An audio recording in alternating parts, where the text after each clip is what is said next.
Halo teman-teman, apa kabar? Bertemu lagi dengan Sofwan di HI 101. Hari ini kita akan bicara tentang suatu konsep yang muncul dalam membahas hubungan internasional, baik mereka yang membahasnya sebagai profesional, para pelaku diplomasi, pejabat Kementerian Luar Negeri, atau yang melihatnya sebagai akademisi, atau bahkan orang yang berbicara sehari-hari, barangkali sambil ngobrol di warung kopi atau datang berdemonstrasi. Kita sering melihat plakat-plakat bertuliskan pertahankan kedaulatan Indonesia.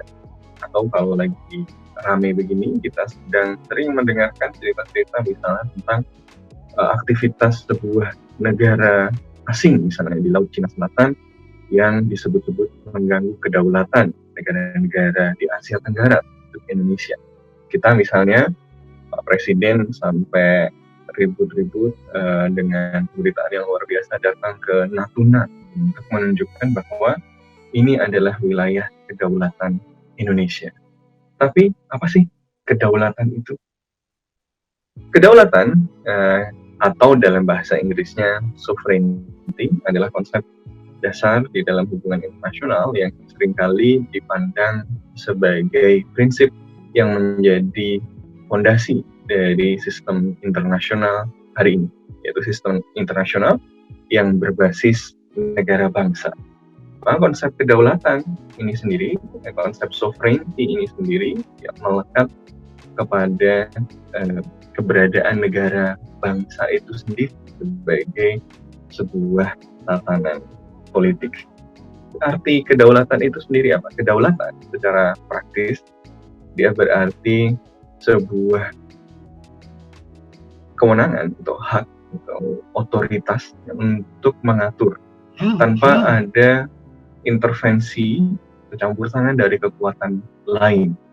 Dalam konsepsi negara bangsa modern yang seringkali dirujuk kepada Westphalia, Perjanjian Westphalia atau 1648, hal ini kemudian dilekatkan kepada teritori. Jadi dalam satu wilayah ada satu otoritas. Otoritas inilah yang berhak mengatur segala hal yang berada di dalam wilayah. Ini adalah otoritas tertinggi di dalam wilayah tersebut. Berarti tidak ada otoritas lain, mau itu negara lain atau institusi keagamaan atau apa yang kemudian bisa mencampuri urusan di dalam wilayah.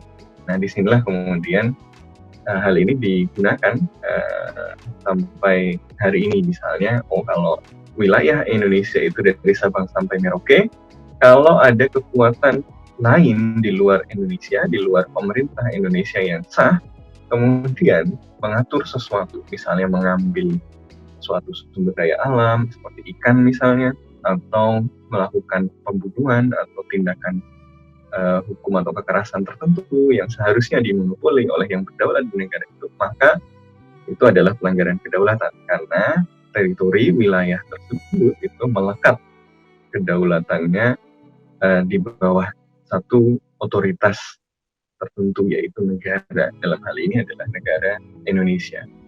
Konsep ini bukan konsep yang selalu hadir. Dia hadir seiring dengan perkembangan sejarah. Banyak pengkaji hubungan internasional menyebut bahwa asal-usul dari konsep kedaulatan ini, dari konsep sovereignty ini, dari perjanjian Westphalia yang disepakati pada bulan Mei tahun 1648.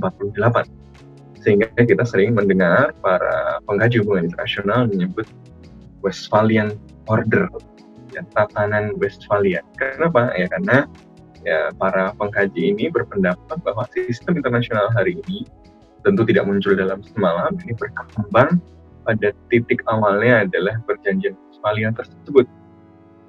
Ini orang-orang seperti para pengkaji hari awal seperti Hans Joachim Morgenthau misalnya menyebutkan bahwa sistem internasional didefinisikan oleh Westphalia.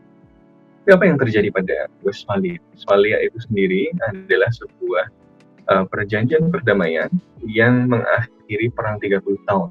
Yang namanya 30 tahun, kalau dia diakhiri 1648, berarti dia diawali 1618. Perang 30 tahun ini terjadi sebagai sebuah perang yang bernuansa agama, perang agama antara penguasa Habsburg, dinasti atau wangsa Habsburg yang memimpin Holy Roman Empire atau kerajaan Romawi Suci berhadapan dengan subjek mereka, bawahan-bawahan mereka di wilayah Bohemia. Ingat Bohemian Rhapsody, kira-kira begitu.